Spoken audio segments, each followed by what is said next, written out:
Բարև ձեզ հարգելի լսողներ, այսօր ես ուզում եմ խոսել ձեր հետ շատ հետաքրքիր թեմայի մասին, գեղեցկությունը, ինչ է նշանակում գեղեցկությունը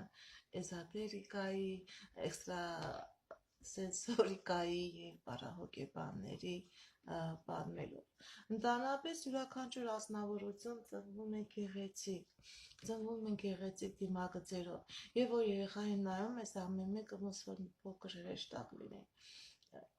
Ինչն է պատճառը, որ մարդը կամաց կորցնում է իր գեղեցկությունը։ Շատ դեպքերում պատահում է,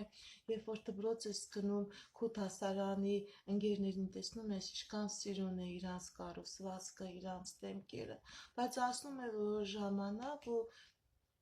երբ որ հանդիպում ես այդ ազնվորությանը, անկախ նրանից, իրանք հիվանդ չեն, իրանք վատ ապրելակերպ չունեն, բայց զգում ես, որ մարդը կորցրել է իր գեղեցիկ դիմագծերը։ Ճիշտ է, կարող է եւ ինքը գերեր չլինի, որ ասում են, չէ, կան մարդիկ, որ գեր են, բայց շատ էլ գեղեցիկ են, այդ գերությունը չի փչացնում նրանց գեղեցկությունը։ Ոչ գերությունը կապ ունի,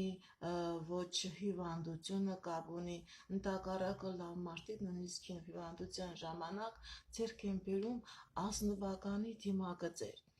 Ինչն է պատճառը, որ մարդը այն գեղեցկությունը, որը Արարիչը տիեզերք տվել է, մարդը կորցնում է այդ գեղեցիկ գծերը։ Դա հոգեբանական տգեղ դաստիարակության ստանալու արդյունք է։ Յուրաքանչյուր վատ արարք, յուրաքանչյուր վատ գործողություն դրոշմում է մարդու դեմքի վրա, եւ մարդը կորցնում է իր հաճելի լինելը, կորցնում է իր գեղեցիկ լինելը։ Ինչու են ասում գեղեցիկ հոգի, գեղեցիկ մարմնի մեջ, գեղեցիկ դեմքը, գեղեցիկ մարմինը իրար հետ ներդաշնակ է։ Դա սխալ չէ։ Մարդը գեղեցիկ է ծնվում, բայց մարդը իր կյանքի ընթացքում կատարած չար գործերի համար, բամբասանք, թալան, գողություն, բռնաբարություն, մանկապղծություն,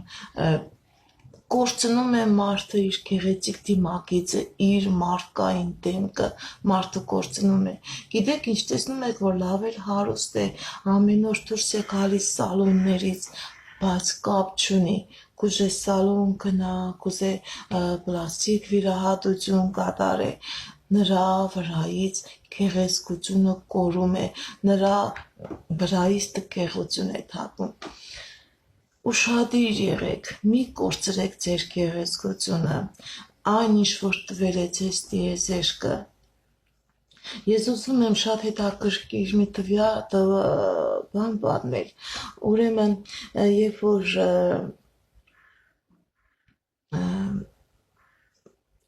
Միքելանջելոն ուզում է նկարել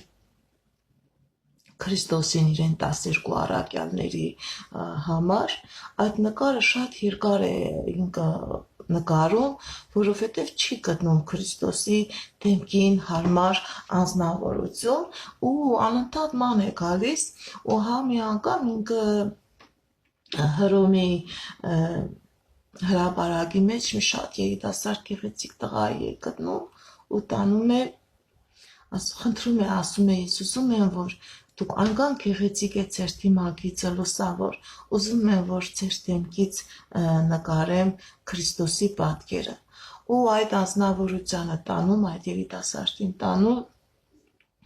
սկսում է նրա դիմագծերից նկարել Քրիստոսի պատկերը։ Ու նորից չի վերջացնում նկարը, ու ասում են ինչն է պատճառը, ասում է չեմ կարողանում գտնել նաև Հուդային համապատասխան դեմք։